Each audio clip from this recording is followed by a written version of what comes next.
నువ్వు చీకటి సంబంధం కనుక నువ్వు తిడతావు. వెలుగు సంబంధులు తిట్టరు. వెలుగు సంబంధులు ఏం చేస్తారో ఆశీర్వదిస్తారు.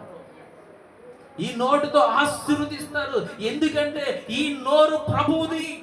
ఇది పాటలు పాడే నోరు. ఇది ప్రభువుకి, పరిశుద్ధుడికి ప్రార్థన చేసే నోరు. ఇది ఎవరిది నోరమ్మా? పరిశుద్ధుడికి ప్రార్థన చేసే నోరు ఇది. పరిశుద్ధుడైన దేవునికి పాటలు పాడే నోరు ఇది. పరిశుద్ధుడైన దేవుని వాక్యము చెప్పే నోరు ఇది.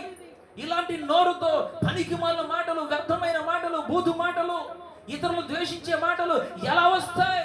రాకూడదు. ఎందుకంటే ఈ నోరు ఎవరిది? నాది కాదు, నా ప్రభువుది గనుక అది రావద్ది. ఒకవేళ వచ్చినాయి అనుకోండి, నువ్వు దేవుని బిడ్డవు కాదు, చీకటి సంబంధివి. అప్పుడు ప్రభు అంటే